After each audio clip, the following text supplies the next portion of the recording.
Hi, I'm Wade, that mobile home guy, coming to you from the other side of the stop sign where pizza delivery prefers to go. And we all know how brave they are for that $2 tip. Yes, it's true, I live out in the sticks. And you're probably asking yourself, why is the ugly, bald, fat guy naked? I'm not naked. I've got pants on. I was going to stand up, drop trowel, and show you how I lost my ass with a really bad business partner. But evidently that's kind of frowned on. Really hot, attractive women can run around on thongs on YouTube all the time. Some guy's hairy ass didn't work. Alright, so let's get into this. Just a moment, let me put on a shirt.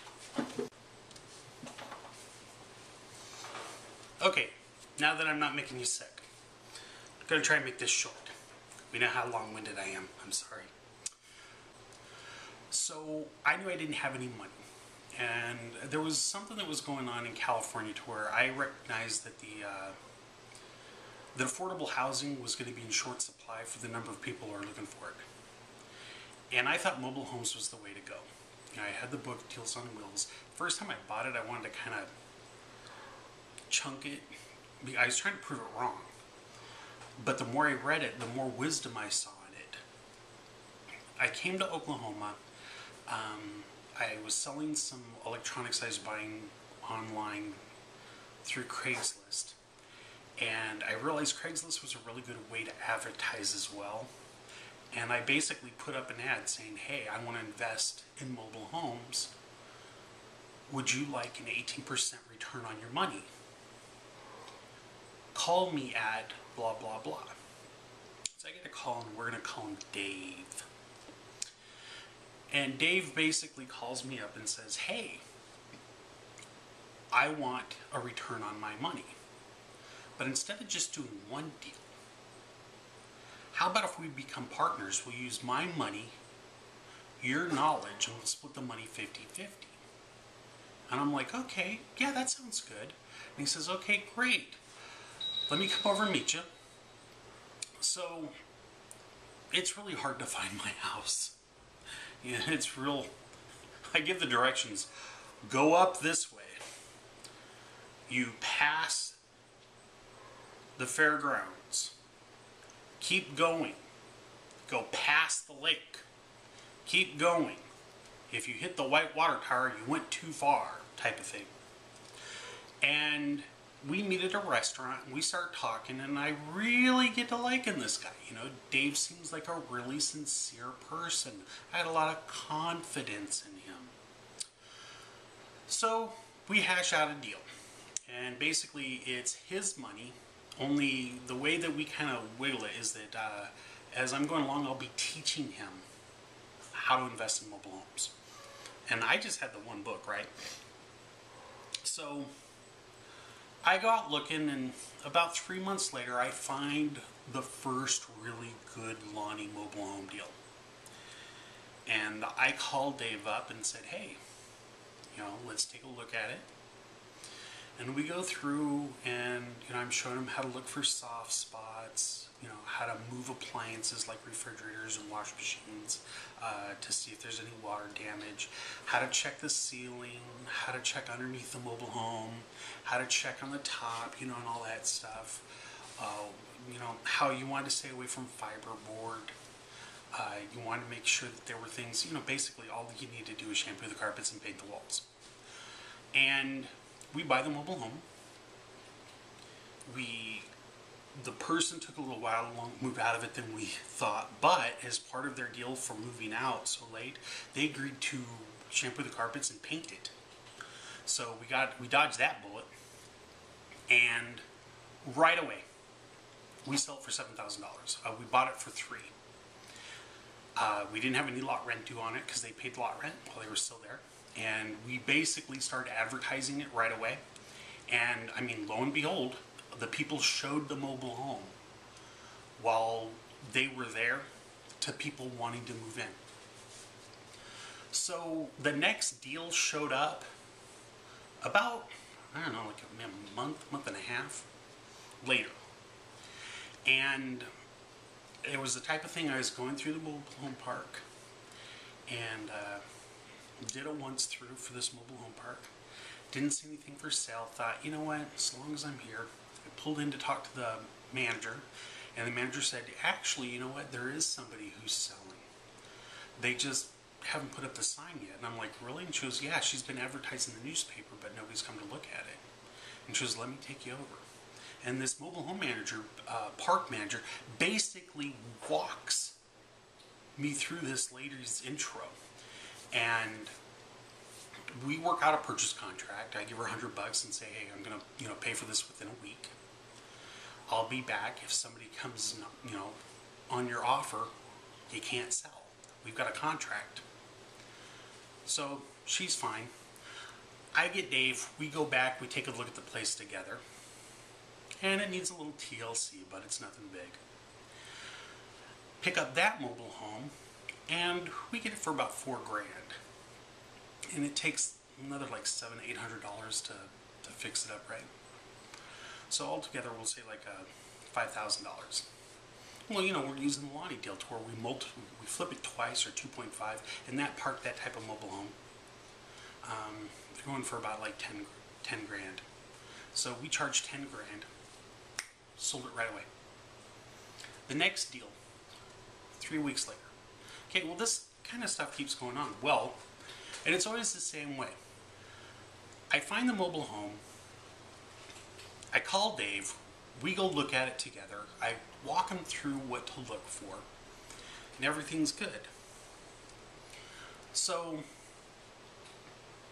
I'm driving through the park, and I see this lady put a sign in the window, and mobile home for sale, $6,000.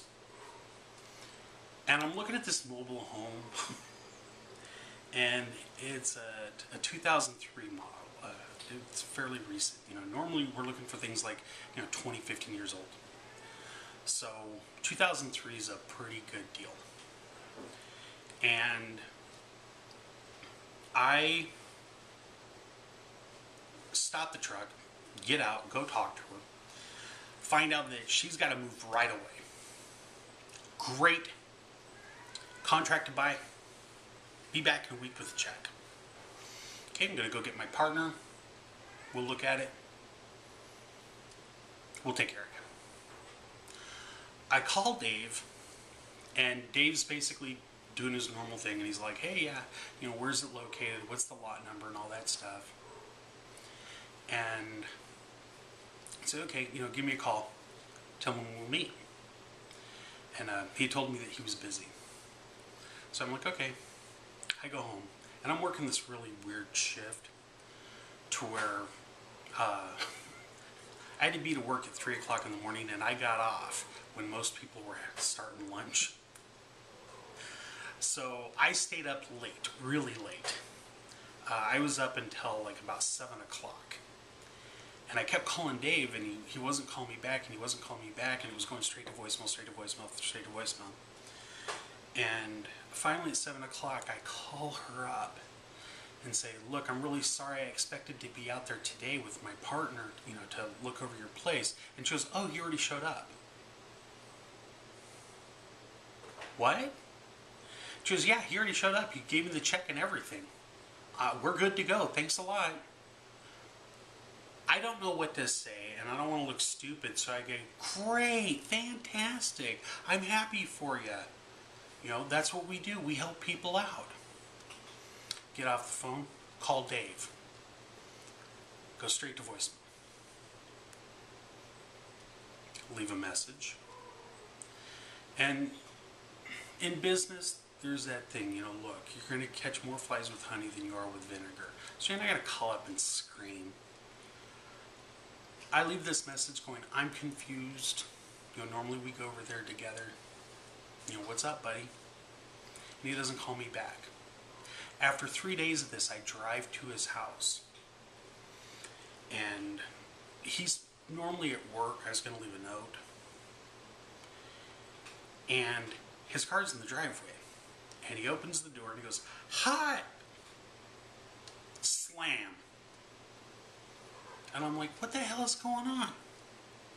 So I go to the bank, and I'm going to take out half the money. And when I get to the bank, I can't take out half the money because it turns out my name's not on the bank account. And I tell the cashier, you know, I come in here all the time to deposit the rent checks. And she goes, well, yeah, I know, we'll take your money, but you're not set up to take money out. And I said, but I signed a signature card. She goes, did you come here to sign it or one of our branches? Because I don't remember you doing a signature card. It's a real small bank. It turns out she's the lady who does that, sets up the new accounts. And I said, no, Dave had it at his house. And she goes, we don't do a signature card at home. You have to come into the bank, honey. And I'm thinking, that's not right. And I get this little feeling in the back of my head. So I go to the post office to go get the mail for the business. And when I go to unlock the lock's changed. I go to talk to the post office to ask them about that. And they tell me that that business has closed that P.O. box.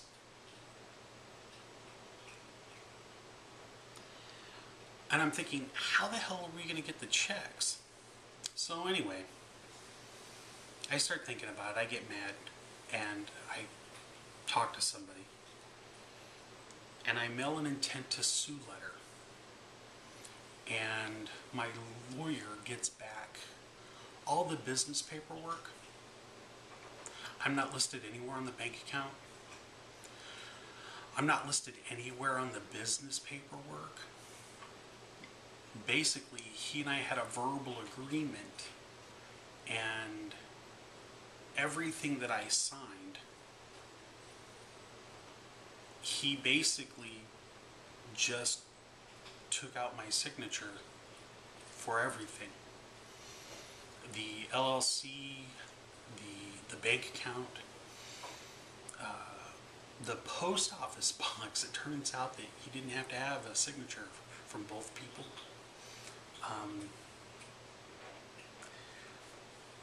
He took everything. It's just the way that it goes. It was our 7th mobile home deal. We're getting to that point where, you know, people were going, hey, you're that mobile home guy. The business phone that I had, the number was disconnected. The cell phone wouldn't call out anymore. So I wasn't going to be getting calls on it. He just took it over.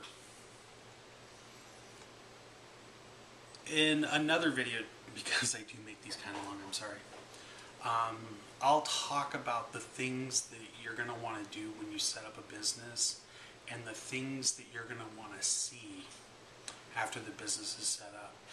If you get into business with a friend, just to make sure that you're both protected and you both understand all the rules and everything, you're going to want to do these things.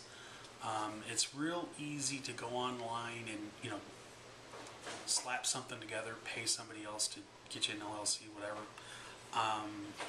If you want to go that route, fine, but, you know, just make sure that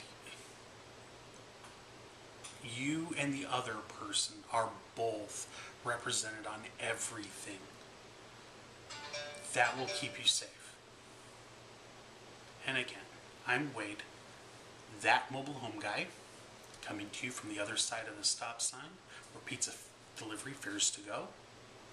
Have a great day.